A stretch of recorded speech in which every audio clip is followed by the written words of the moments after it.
All right, the market is completely at war with itself. You've got this raging bull momentum on the surface, but underneath, the internals are just flashing red. So in this explainer, we are going to cut through all that noise and give you a data-driven playbook for the next 1 to 2 weeks. And this is the central question, right? Is this a true bull market, or is it an elaborate bear trap? The price action's telling you one thing, but the market's underlying health is screaming something totally different. Figuring out which signal is telling the truth, well, that's the whole game right now. Okay, let's just dive right into the conflict. On one side, we have what's called a zag breath thrust. Now, historically, this thing has a perfect 100% track record of positive returns 12 months later. Perfect. But on the other side, a Hindenburg Omen just triggered, and after this signal, historically, only 17% of stocks are higher 2 months down the road. You can't get more opposite than that. So what's actually driving the tape? Well, first you've got this technical clash we just talked about. Then there's the government shutdown, which is a direct drag on the economy. It's hitting airlines, it's threatening consumer spending, and on top of all that, you've got these headlines about a potential US-China deal. But honestly, the market is showing some serious skepticism. Now look at this number, 125. That's how many days in a row the S&P 500 has closed above its 50-day moving average. This isn't an opinion, it's a hard number, showing just how powerful the current momentum is. You simply cannot ignore it. This is really the heart of the bull case. And looking ahead, the calendar is absolutely packed with potential volatility. The shutdown is an immediate headline risk, every single day. The China deal talk is totally binary, it's either on or it's off.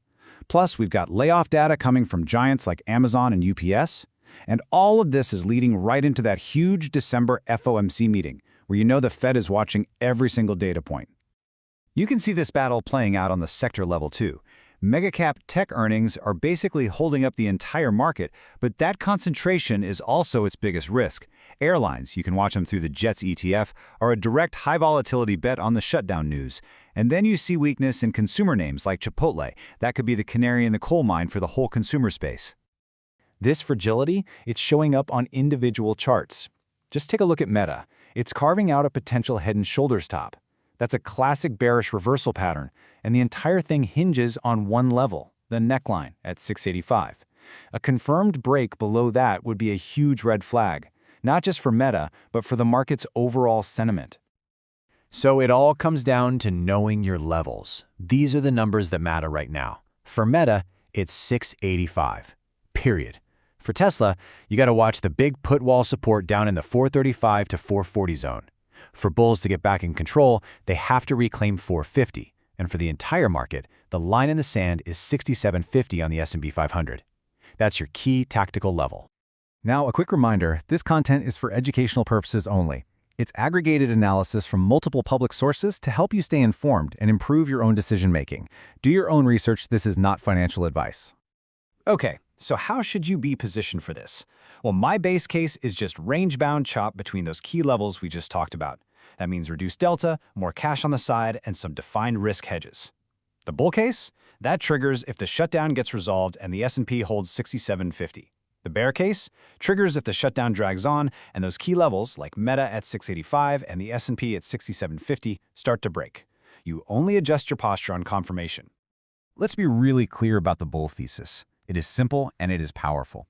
It's all about momentum. I mean, with the S&P 500 riding above its 50-day for 125 days and that historically perfect zag breath thrust active, you could argue the path of least resistance is just plain up. A shutdown resolution would be the fuel for that fire. But what kills that whole bull thesis? It's one number, 6750. A decisive daily close below that level throws the whole momentum argument out the window. It would mean the bearish internals are probably taking over. Simple as that. Now, on the flip side, the bear case is all about those ugly internals we mentioned. That Hindenburg Omen is signaling that there's widespread weakness hiding under the surface of the major indexes. And you add in fragile patterns in huge stocks like Meta, and it starts to look like this rally, which is led by just a few names, is just plain exhausted.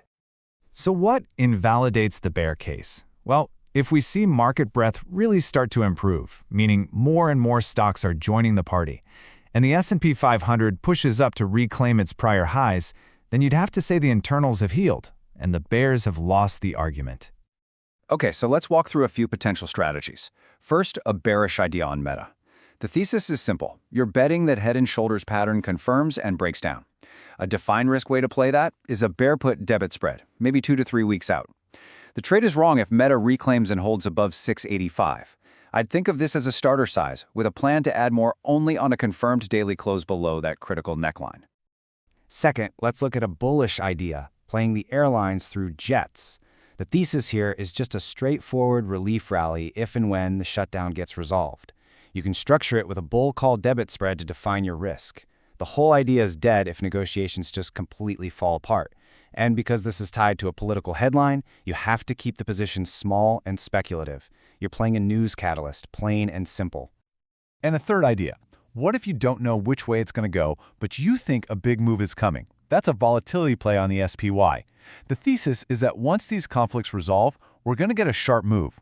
A long strangle, buying an out-of-the-money call and an out-of-the-money put through the December Fed meeting could capture that.